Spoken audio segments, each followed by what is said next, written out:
देश का मिजाज सर्वे में गठबंधन इंडिया के रूप में विपक्षी वोट शेयर में भारी उछाल देखने को मिला जरूर, पर उसकी शर्त यही है कि गठबंधन मजबूत बना रहे।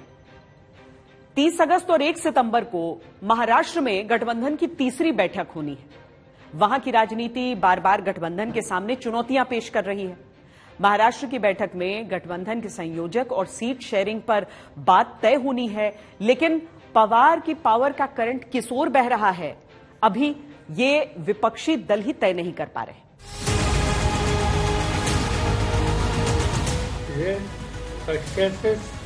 एक मोठा वर्ग वेगळा झाला देशवासियांनी। आज तशी स्थिती इथे नाही। काही लोकांनी समजा पक्ष सोडला, काही लोकांनी। पवार की पॉलिटिक्स जानने वाले कहते हैं उनके दिल में कुछ और है, दिमाग में कुछ और जुबान पर कुछ और होता है।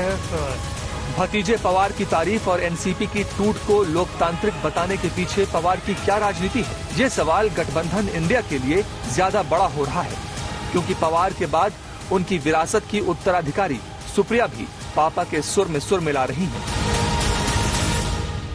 राष्ट्रवादी काँग्रेसमध्ये कुठलीही स्प्लिट झालेली नाही। राष्ट्रवादी काँग्रेसचे देशाचे अध्यक्ष आदरणीय पवार साहेब आहेत आणि महाराष्ट्राचे अध्यक्ष आदरणीय जयंत पाटील आहेत आणि त्या दोघांच्या नेतृत्वाखाली आम्ही सगळे काम करतो। There is no split in the NCP. Please put this on. यानी एक तरफ शरद पवार गठबंधन इंडिया की जड़ों को मजबूत करने के दावे कर रहे हैं, तो दूसरी तरफ एनडीए को पावर देने वाले भतीजे को सही भी ठहरा रहे हैं।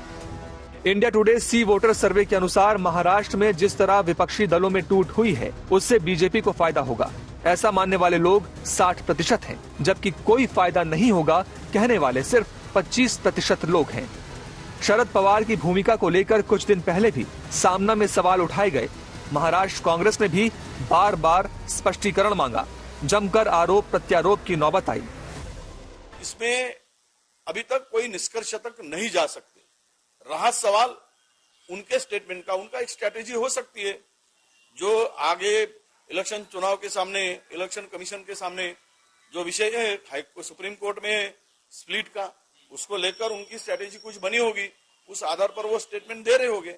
और चुनाव के वक्त दूध का दूध पानी का पानी कौन किसके साथ है ये हो जाएगा। तरह से पुणे में एक उद्योगपति के घर में जो मीटिंग हुई, जिस तरह से अजित पवार पूरे उसका जो प्रोटेक्शन है वो छोड़कर उद्योगपति के घर में पहुंचे, गाड़ी को उनके गेट पे ठोकर लगाई, वो खुद छुप गए, तो इससे जनता में एक संभ्रम हुआ।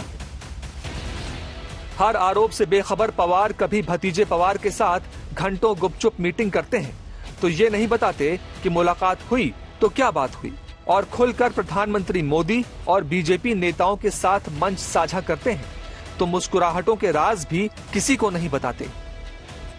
गजब कंफ्यूजन फैला हुआ है महाराष्ट्र में गठबंधन इंडिया के अंदर। शरद पवार की पार्टी के कई बड़े नेता अजित पवार के नेतृत्व में एनडीए का हिस्सा हैं। एनडीए की महाराष्ट्र सरकार में शामिल हैं। चाचा भतीजे के बीच वर्चस्व की लड़ाई खुले रूप में सामने भी आ चुकी है और बंद कमरों में छुपी भी हुई है। एक तरफ शरद पवार तस्वीर और नाम इस्तेमाल करने को लेकर कोर्ट में जाने की बातें करते हैं, लेकिन दूसरी तरफ ये भी मानने लगे हैं कि अजित हमारे नेता हैं। पार्टी में कोई बगावत नहीं हुई है, पार्टी एक है और लोकतांत्रिक सिद्धांतों से चल रही है। मध्ये फोटो वगैरे काही नाही, दादा आमचेच नेते आहेत। फूस पडणे याचा अर्थ काय? पक्षात फूस कधी होते? जर पक्षातच एक मोठा वर्ग वेगळा झाला देशवासियांनी। आज तशी स्थिती इथे नाही। काही लोकांनी समजा पक्ष सोडला, काही लोकांनी वेगळी भूमिका घेतली, तर लोकसभेमध्ये त्यांचा अधिकार आहे, तो त्यांनी निर्णय घेतला म्हणून लगेच फूस बनायचं काही कारण नाही, तो त्यांचा निर्णय। यानी आधी से ज्यादा पार्टी एनडीए में, लेकिन शरद पवार दम भर रहे हैं गठबंधन इंडिया की मजबूती का। वो गठबंधन के साथ भी है और भतीजे के भी। खुद गठबंधन के साथी लगातार पवार से पूछ रहे हैं कि आखिर कहना क्या चाहते हो। 2024 के महारण में सबसे बड़ी बाजी उत्तर प्रदेश में ही खेली जाएगी। एक एक सीट और एक एक वोट ये तय करेगा कि दिल्ली की गद्दी पर कौन बैठेगा। अब गठबंधन इंडिया के सामने बड़ी मुश्किल ये है कि यूपी में क्षेत्रीय दल अपनी पहचान बढ़ाएं या राष्ट्रीय पार्टियों के लिए जगह छोड़ें।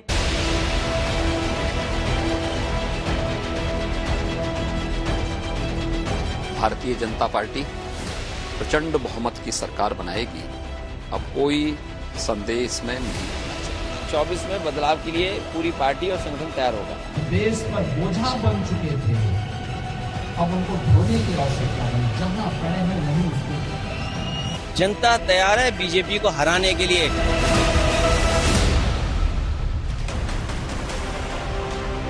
देश में सबसे अधिक सीटों की लड़ाई वाले राज्य उत्तर प्रदेश में एनडीए के तौर पर बीजेपी, अपना दल, निषाद पार्टी और सुहेल देव राजभर समाज पार्टी है।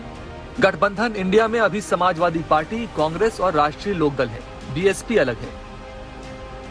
यूपी की 80 सीटों पर कौन बाजी मारेगा, इस पर एनडीए और अलायंस इंडिया दोनों की नजरें हैं।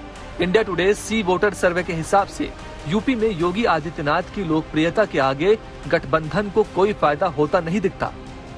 अगर अभी चुनाव हो तो यूपी में एनडीए 49.4% वोट शेयर के साथ 72 सीटों पर कब्जा जमाता दिख रहा है, जबकि गठबंधन 7 सीटों पर ही सिमटता नजर आ रहा है। आंकड़ों से अलग भी देखा जाए तो यूपी में अलायंस इंडिया से पहले एसपी और आरएलडी का गठबंधन है, लेकिन ये कहा जा रहा है कि सीट बंटवारे को लेकर पहले ही दोनों दलों में दरार है। अब इसमें कांग्रेस के साथ जब सीट बंटवारा शामिल होगा तब ये गठबंधन से ज्यादा अखिलेश यादव के धैर्य की परीक्षा होगी, क्योंकि वो कई मंचों से पहले भी कांग्रेस के साथ किसी तरह का समझौता करने से खुला इनकार कर चुके हैं। और जो दल जहां मजबूत है उस दल के नेतृत्व में चुनाव लड़ा जाएगा। मॉनसून सत्र के दौरान दिल्ली सेवा बिल के समय जब विपक्ष संसद में एकजुट था, तब यूपी में अखिलेश के साथ गठबंधन की अहम साथी राष्ट्रीय लोकदल की गैर मौजूदगी गठबंधन के लिहाज से महत्वपूर्ण थी। इसके बाद अविश्वास प्रस्ताव के दौरान चर्चा हुई, तब भी आरएलडी नदारद थी। विपक्ष का काम जो होता है, अब विपक्ष अपनी लड़ाई से भटक चुका है। देश का मिजाज आंकड़ों में कुछ भी बता रहा हो, लेकिन यूपी का मिजाज अभी सामने आना बाकी है, और तब तक कुछ तो लोग कहेंगे, लोगों का काम है कहना। गठबंधन इंडिया की कहानी बिहार से शुरू हुई थी, लेकिन महाराष्ट्र की तीसरी बैठक के दिन करीब आते आते बिहार में ही गठबंधन की कहानी में कई नए मोड़ दिखने लगे। ये मोड़ कई बार यू टर्न की शक्ल लेते दिखते हैं, तो कभी गठबंधन इंडिया के लिए अंदर से उभरती किसी बड़ी चुनौती सरीखे। आखिर बिहार में गठबंधन की बयार बह किस दिशा में रही?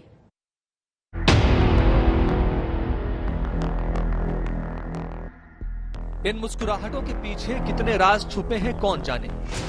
नीतीश कुमार 5 साल में पहली बार अटल समाधि पर पुष्प चढ़ाने आए। कहा जा रहा था दिल्ली में गठबंधन के कुछ साथियों से मेल मुलाकात भी होनी है, लेकिन बिना किसी से मिले चुपचाप लौट गए। ये सब तब हुआ जब कुछ ही दिन बाद महाराष्ट्र में इंडिया गठबंधन की तीसरी मीटिंग होने वाली है। तो हुआ है 1.5-2 साल पहले एक बार ना, तो बराबर बीच उसी के लिए हम गए। मतलब जब गए थे तब श्रद्धेय अटल बिहारी वाजपेयी जी का जो था, उनका अंतिम दिन का जो था, तो गए थे, लेकिन और किसी से हमारी बातचीत नहीं हुई है। दिलचस्प बात यह है कि जो मुख्यमंत्री नीतीश दिल्ली में अटल बिहारी वाजपेयी को श्रद्धा सुमन अर्पित कर रहे हैं, उन्हीं की सरकार के मंत्री और लालू प्रसाद यादव के पुत्र बिहार के एक पार्क से अटल बिहारी वाजपेयी का नाम हटवा देते हैं। ये राजनीति क्या कहलाती है, जहां सत्ता में साथ लेकिन सोच में इतना फर्क। नीतीश ने जब आरजेडी के साथ गठबंधन तय किया तो तय ये हुआ था कि नीतीश बिहार तेजस्वी के लिए छोड़ेंगे और आरजेडी उन्हें दिल्ली के लिए मजबूत करेगी। लेकिन यहाँ तो सब उल्टा होता दिख रहा है। लालू ने गठबंधन इंडिया के लिए 3-4 संयोजकों की बात करके नीतीश के पैरों के नीचे से उम्मीदों की जमीन खींचने का काम किया है।